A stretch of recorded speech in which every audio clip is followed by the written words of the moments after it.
Hey guys, this is Allie from Allie Answers. Thank you so much for joining me today. If this is your first time, welcome to my channel.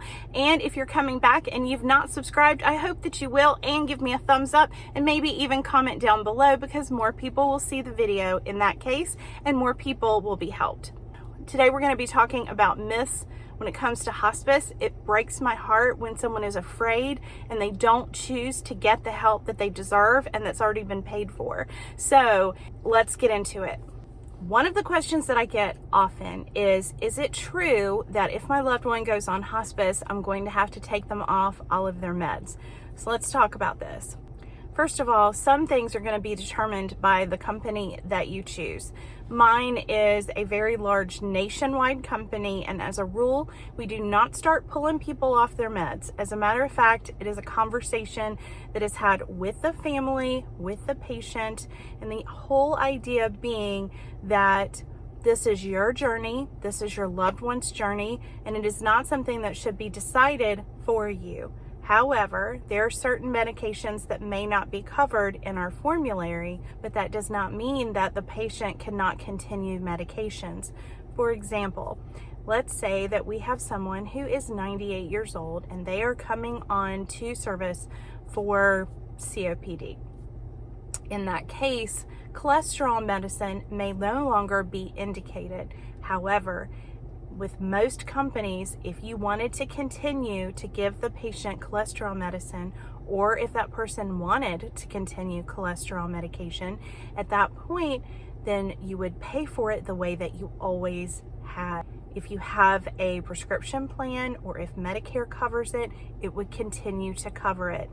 So in other words, you don't lose choice on that. Now, there are times that certain drugs are not in our formulary, and that's true for any company. In that case, there's a form that you can sign that says that you still want the medication, that you are going to be responsible for it, and you are going to put it through your own insurance and or pay out of pocket. Now, I will tell you, some of these medications are very inexpensive. They're only a few dollars for a whole bottle. So before you assume that you're not going to be able to keep your patient on that medication, or you assume that what you've heard is right, it's important that you get all the facts from the company that you're talking to. Remember that when you are talking to a hospice company, your job is to find out how that company is going to work for your loved one. So if your loved one has these medications and it's important to your loved one that they stay on them, and this company is saying, nope, we're not going to let you stay on them at all. First of all, I believe in choice. I believe that people have a right to do what they feel is important. I believe, and my company believes, that you should be in charge of your own healthcare, your own decisions, that you and your family should make those together. I personally get very frustrated with companies that take people off medications and don't let them know that it's a choice, or they tell them that they don't have a choice. If I knew someone who was on hospice care with a company that was telling them they could not have certain medications, they were taking them off a list of 20 meds with no choices, the first thing I would do is call the office and find out what is going on. And if the office is still in agreement with that, personally, I would change companies. Now, I can't give you medical advice, but I can tell you that there are a lot of hospice companies out there. And if you don't like how a hospice company is handling things, there's another one right around the corner ready to take care of you. That I promise.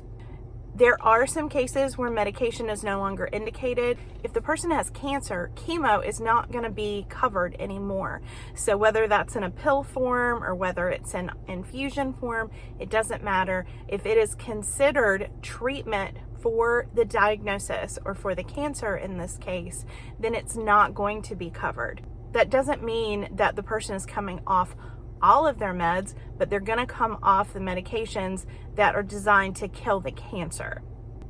The main thing that hospice is focused on is comfort, meaning no more needles, cuts, procedures, intubations, feeding tubes. And the reason that hospice is focused that way is because allowing a natural death is most of the time the least painful option. When there is nothing else that can be done to save that person, and we cannot keep them here with us any longer, the best course of action is usually to keep that person comfortable and to support them and their family and their friends with lots of information, support, hand-holding, vigil volunteers, whatever that person needs. The second myth is that hospice will be there 24/7. Unfortunately, Medicare does not cover that. And so in the case that a person needs a sitter service, social workers or the hospice rep will give the family information to hire that in.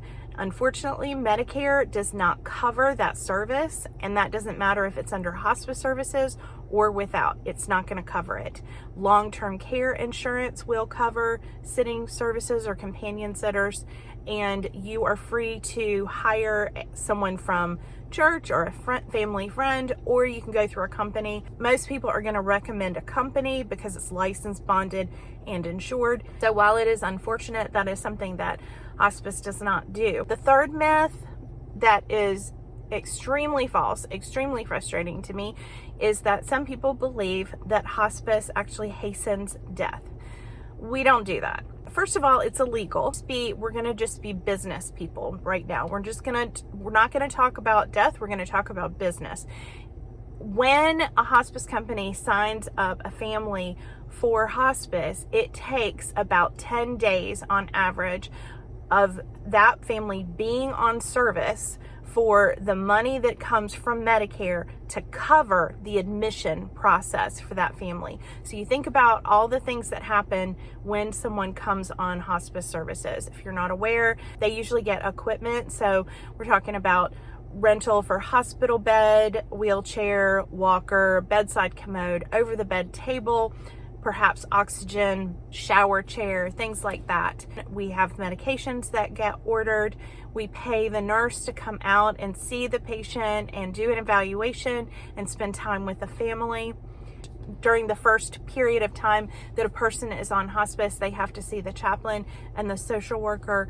So you are talking about a pretty intense surrounding of support for the family in the very beginning. And what happens is Medicare only pays a certain amount per day. And so until we get to about the 10-day mark, then the hospice company is actually not making any money. They're actually in a loss. So it makes no financial sense for a company to come in and put someone out of their misery, as some families have asked us to do.